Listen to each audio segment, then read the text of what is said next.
Hi, it's Susan from Susan B Cards. Today I'm going to be putting together the Spellbinders All Occasion Bow.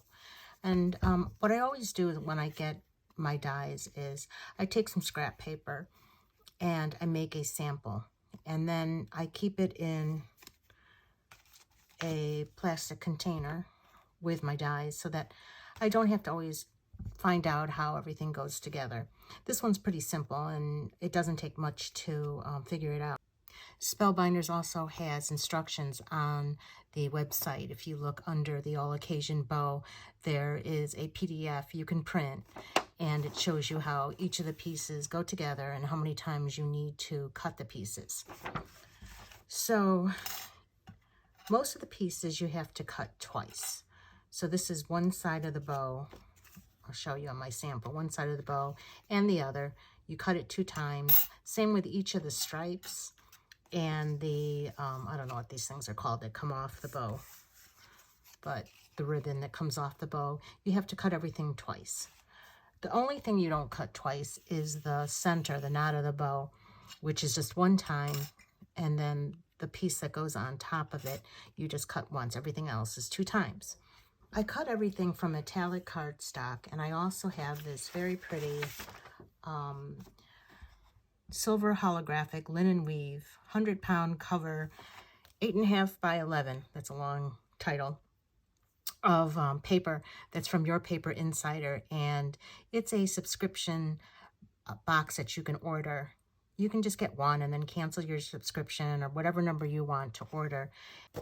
Here's the paper. It's really pretty. It's got like a linen look to it, but it's actually metallic and it's just cardstock. So I cut the striped pieces from that linen cardstock, and then the regular bow pieces I just cut from matte silver cardstock. I got this from Michael's. It's called Foil. I got this last year, so I don't even know if they have it this year anymore, but any kind of silver metallic would look good. So on the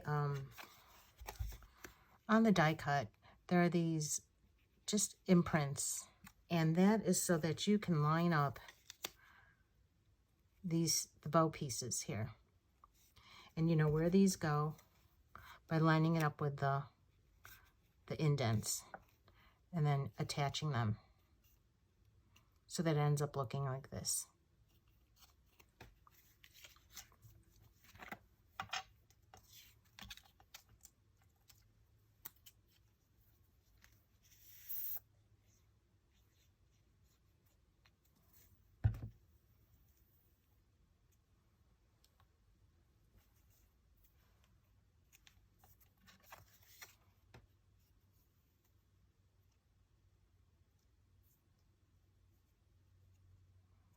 Now with metallic cardstock, you don't want to get a lot of smearing on your paper because you'll be able to see it when it dries. So I try to be careful. That's why I spread out the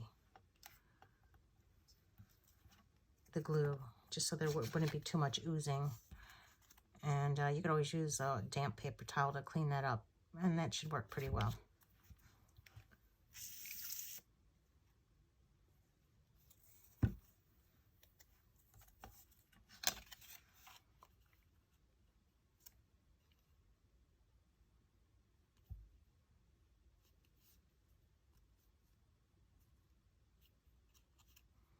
So that's one side of the bow, and then this is going to cover the whole thing like this.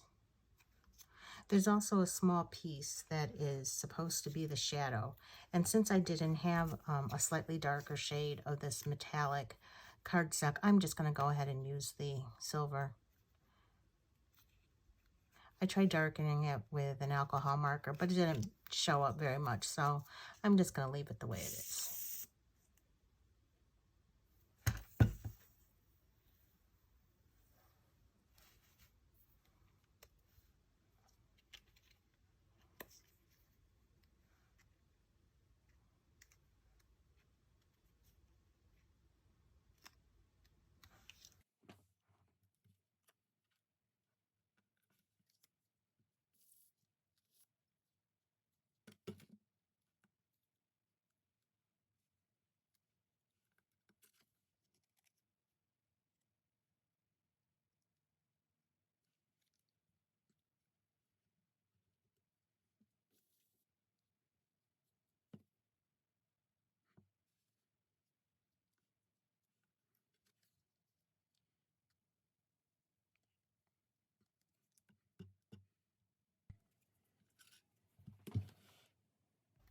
Next, I'm taking the knot piece. You can easily see how it fits. The curves match up, just right in the middle.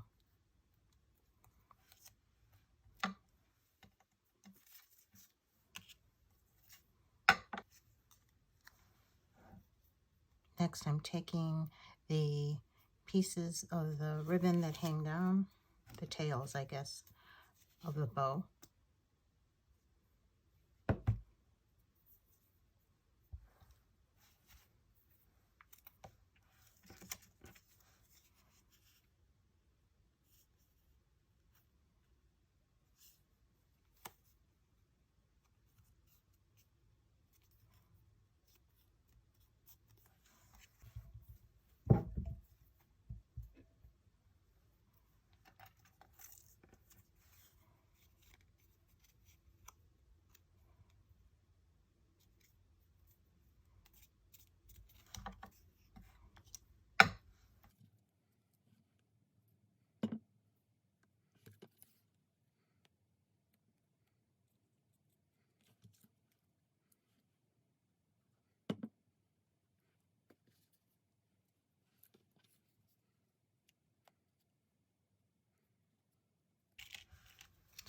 Okay, so I'm going to take the knot now and put it on the bow.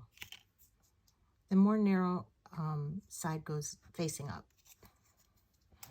but it doesn't really matter. I don't think anyone would really notice either way. And then you just line it up so that it covers that entire section there.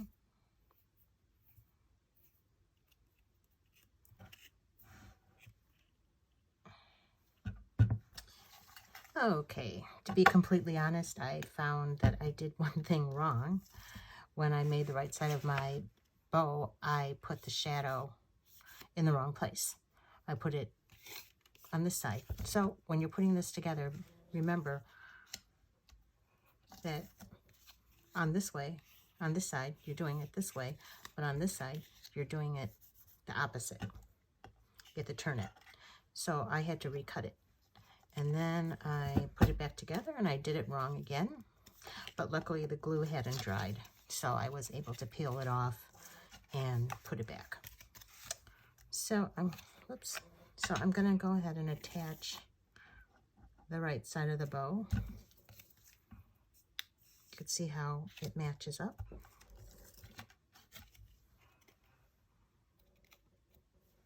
And now the top of the bow looks good. So because it's metallic cardstock, it's taking a little bit longer to dry than when I just did regular cardstock. So now I'm going to go ahead and attach these pieces. And you could either have a little gap between, or you can put them pretty close together. It's up to you.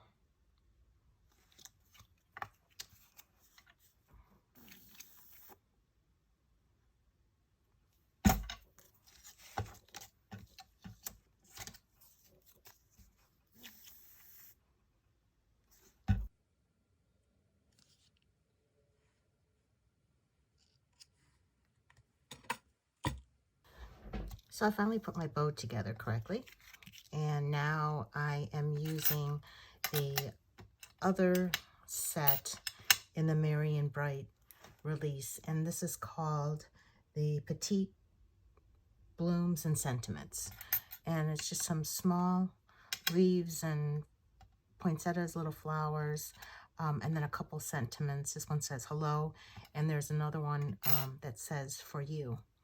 And they're not meant to be foiled, but I found that some of these sentiments that have an indentation in them can be foiled.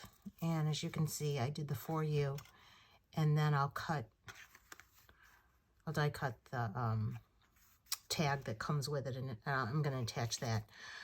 But I already die cut the flowers, and I decided that I just wanted white and silver. Just thought it looked a little bit festive, and I'll pop these and arrange these. I cut the flowers from just 110 pound white cardstock, some scraps I had, and I used the silver leftovers from the bow die cuts. There is, you know, a few scraps, and I use that for the centers of the flowers. I'm going to just pop these and adhere them, die cut this, figure out how I'm going to attach that onto the bow, and I'll come back and show you my finished card. Here's my finished card. It's larger than an A2 card. The note card that I adhered it to is 5 by 4 inches rather than 5.5 by 4 1/4. But the bow sits above the note card, so it's actually larger than an A2 card. I just made it the size just because I thought the bow looked good. It made it look like a huge bow on a gift, and I just added a strip of the metallic cardstock to look like ribbon. And I did use a little bit of fun foam to pop it up so it'd sit above the card, give it a little bit more dimension. I added a couple of pop dots on a few of the flowers, but mostly I just glued them right to the bow. I think I could have made this look better if I had die cut another bow and stuck it on the back, since my paper is metallic only on one side. I could have used just white, and it wouldn't have been very expensive, and it would have looked a little bit cleaner. But I still think the card is beautiful. I think it's perfect for a wedding or for the holidays. And I did want to show that it would fit in a 5 by 7 envelope. This is a pretty purple one from Paper Source. And this would be an A2 size envelope. You can see it would not fit. It's just too tall. So that's my card. I hope you like it. And remember to like, comment, and subscribe. Thanks a lot.